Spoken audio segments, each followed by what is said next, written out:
Assalamualaikum warahmatullahi wabarakatuh.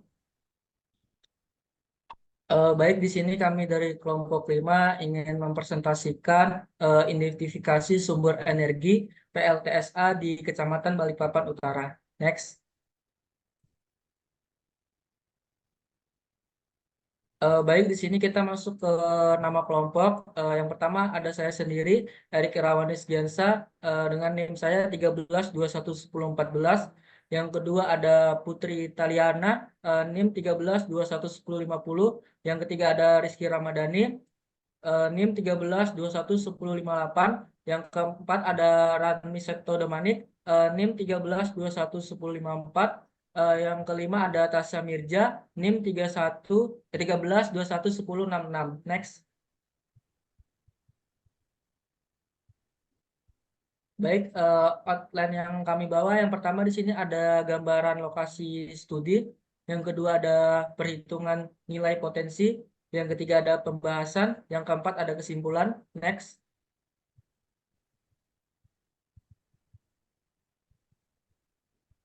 Baik, untuk gambaran lokasi studi akan dibawakan oleh teman saya.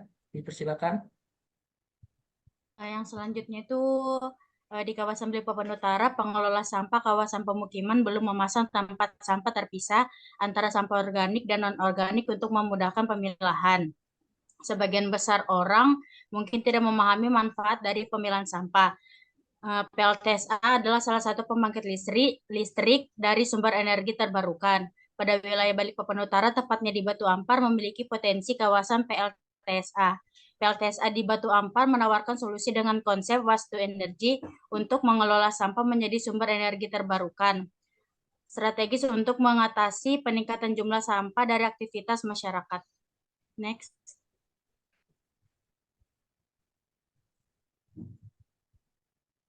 Tujuan dari PLTSA-nya itu mengidentifikasi sumber energi yang berpotensi di Batu Ampar dengan pembuatan pembangkit listrik tenaga sampah.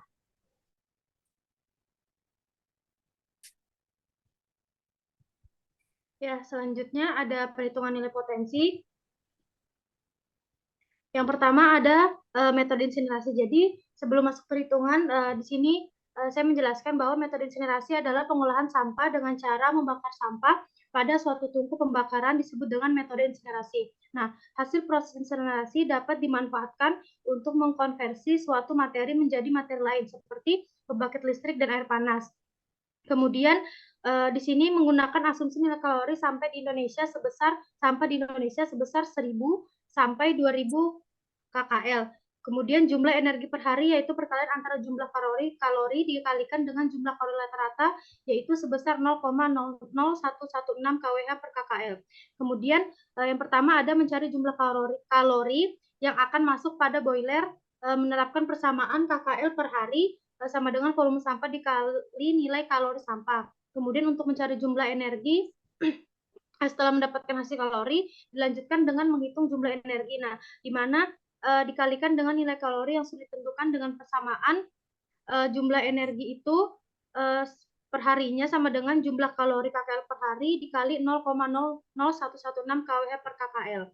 Kemudian untuk jumlah thermal sendiri itu tuh harus menghitung jumlah thermal sampah yang dimasuk ke boiler agar PLTSA beroperasi secara berkelanjutan selama 24 jam ditunjukkan pada persamaan jumlah energi sama dengan jumlah energi KWH dibagi dengan jumlah jam per hari. Kemudian perhitungan menghasilkan potensi energi listrik yang dapat dihasilkan dari total keseluruhan sampah dalam 24 jam.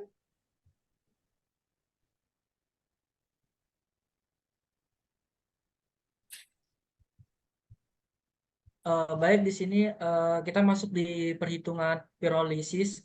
Sebelum kita masuk di perhitungannya, pirolisis adalah pemecah bahan organik melalui pemanasan tanpa daya oksigen, yang dimana di sini kita menggunakan suhu tertentu. Jadi sampahnya ini akan meleleh dan berubah menjadi gas.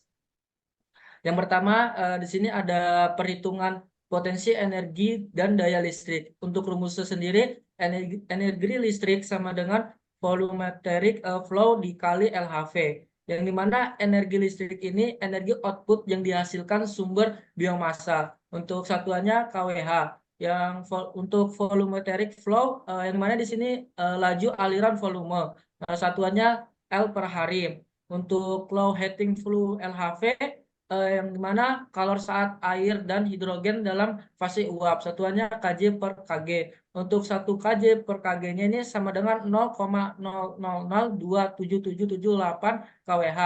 Yang kedua, masuk di perhitungan potensi daya. Untuk rumus dari sendiri, di sini potensi daya sama dengan energi listrik dibagi 24 jam. Next.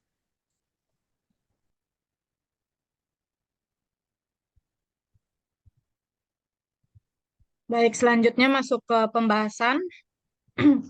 Yang pertama ada kelebihan dan kekurangan dari PLTSA. Nah, untuk kelebihannya sendiri, PLTSA ini memanfaatkan sampah sebagai bahan bakar untuk menghasilkan energi listrik. Ini dapat membantu mengatasi permasalahan lingkungan sekaligus memanfaatkan sumber daya yang sebelumnya dianggap sebagai limbah. Namun untuk kekurangan PLTSA sendiri yaitu pemilahan sampah dari sumber ini tidak dilakukan sehingga sampah yang akan menjadi bahan baku pembangkit dalam kondisi tercampur, di mana sistem pengangkutan sampah yang seringkali masih dilakukan dengan truk bak terbuka menjadi sampah basah, sehingga nilai kalor dari sampah ini menjadi rendah dan perlu dilakukan pre-treatment habitat. Next. Selanjutnya, untuk kelebihan insinerasi, yaitu dapat mengurangi volume sampah hingga 80%, dapat mengurangi massa sampah hingga 70%, kemudian sebagian besar sampah padat kota dapat diolah menggunakan teknologi insinerasi, dan pengaturan mudah serta perawatannya cepat. Next. Selanjutnya ada kekurangan dari teknologi insinerasi. Untuk teknologi insinerasi sendiri ini dia menghasilkan polusi udara serta melepaskan dioksin, kemudian membutuhkan modal yang besar dan dapat penolakan publik untuk pembangunannya karena polusi udaranya yang besar. Kemudian yang terakhir yaitu menghasilkan limbah padat berbahaya berupa slug. Next.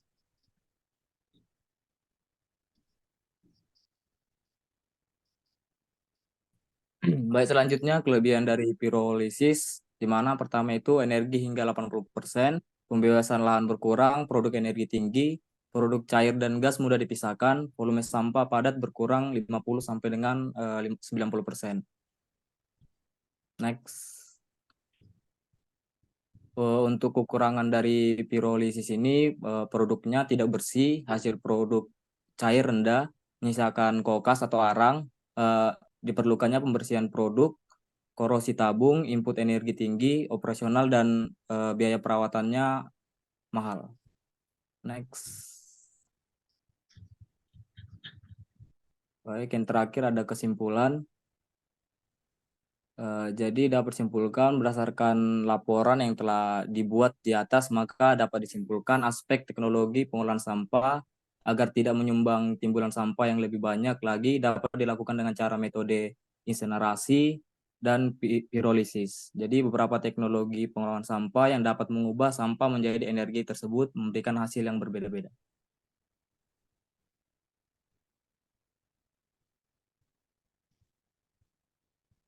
Baik, ini kita masuk daftar pustaka yang kami pakai.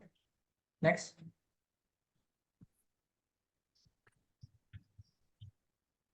Dari presentasi yang kami bawa dari kelompok 5 cukup di sini, yang dimana identifikasi sumber energi PLTSA di Kecamatan Balikpapan Utara.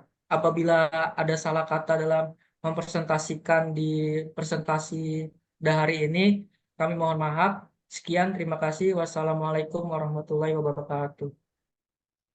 Waalaikumsalam.